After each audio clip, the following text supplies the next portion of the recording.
ज्या गोष्टी आहेत, तुम्ही समाजासाठी काय देण्याला लागताय, तुम्ही शेतकऱ्यांसाठी काय देण्याला लागताय त्याच्यात, आणि दोन्ही बाजूला आहे. माणूस चांगलं काम केला तरी त्याच्यावर टीका होत्या आणि वाईट काम केला तरी टीका.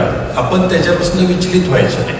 आम्ही एक शिकलो ह्याच्यामध्ये, समाजात काम करत असताना कितीही कुणाची टीका झाली तर आपलं ध्येय सोडायचं नाही आणि आपली कामाची कार्यपद्धती चांगली जी आपण निवडलेली आहे त्याच्यामध्ये बदल करायचा नाही. संपूर्ण शिरोळमधील छोट्या मुलग्यापासून म्हाताऱ्या माणसांपर्यंत नाव परिचित असणारं नाव म्हणजे दगडू महाले. ज्येष्ठ पत्रकार, साहित्यिक, कला रसिक, कष्टकरू शेतकरी मजूर यांच्या हक्कासाठी, न्यायासाठी लढणारं व्यक्तिमत्व.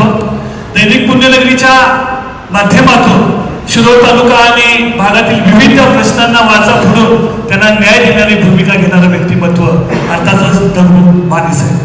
यांचा सत्कार आपण का करतो तर त्यांच्या या सर्व सामाजिक कार्याची महाराष्ट्र शासनाच्या सामाजिक विभागानं दखल घेतली आणि डॉक्टर बाबासाहेब आंबेडकर आदर्श समाजसेवक पुरस्कार त्यांना देण्यात आला.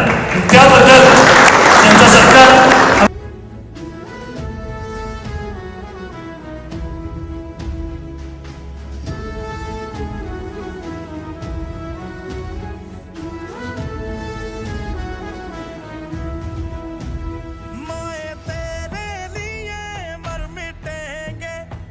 मानवांना विनम्र अभिवादन करतो. प्रथमतः भारतीय स्वातंत्र्य दिनाच्या सर्वांनाच मनपूर्वक हार्दिक शुभेच्छा देतो. सहकाराच्या पंढरीचा असणारा हा तालुका पण केवळ कर्तृत्वावर खाजगीकरणात सुद्धा एक आदर्श साखर कारखानदारी उभा करू शकतो. इथं श्रमिकांना, कष्टकऱ्यांना, शेतकऱ्यांना, अधिकाऱ्यांना, कामगारांना चांगल्या पद्धतीने न्याय देता येतो. आता असा नवा इतिहास निर्माण करणारे गुरुदत्त शुगर्सचे प्रमुख, आमचे बंधुतुल्य नेतृत्व आदरणीय माधवजी घाटगे दादा आणि आपण सर्व या गुरुदत्त शुगर्स कारखान्यावर प्रेम करणारे सर्व कामगार, अधिकारी, कर्मचारी, बंधू भगिनी.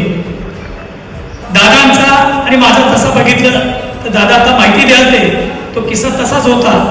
आदरणीय शरद पवार साहेब पूरग्रस्तांची एवढी मोठी छावणी, सर्वाधिक पहिल्यांदा मदत देणारा कारखाना त्या काळात. मी मोठ्या छावणीबद्दल त्या पूरग्रस्तांच्या ते बघितलं आणि शरद पवार साहेब येणार होते पण त्या दरम्यान पूरग्रस्तांच्या छावणीमध्ये असणाऱ्या सगळ्या पूरग्रस्त कुटुंबांचा एक असा ग्रुप तयार होता त्यामध्ये. आणि मला असं वाटलं शरद पवारांच्या प्रतीक्षेत असणाऱ्या या लोकांच्या चेहऱ्यावरल्या वेदना थोड्या काय आपण कलाकार म्हणून काय कमी करता येतील काय. मी दादांना विनंती केली की दादा म्हटलं असं असं आहे, मी एक कलाकार, माझ्या कलाकार जागा झाला. मला असं वाटलं की हे सगळे पूरग्रस्त आहेत, हे दुःखांच्या वेदना झेलत आहेत, शासनाच्या मदतीच्या प्रतीक्षेत आहे आणि मी थोडंसं त्याच्या चेहऱ्यावर हसू आणण्याचा प्रयत्न करतोय. तुम्हाला सांगतो अक्षरशः तास, सव्वा तास कार्यक्रम सुरू होता. सगळे मंत्रोमुग्ध झाले होते आणि मी पूरग्रस्त आहे हे काही क्षण, काही काळ तरी विसरून गेले होते. राजकारण असू द्या, समाजकारण असू द्या, कोणी कृपे असू द्या, मी इथं मुद्दाम ऐकत होतो. दादा बोलत होते, दादा सांगत होते की आपल्या कर्तृत्वावर, आपल्या प्रामाणिक कामावर निष्ठा ठेवा आणि हेच महत्वाचं.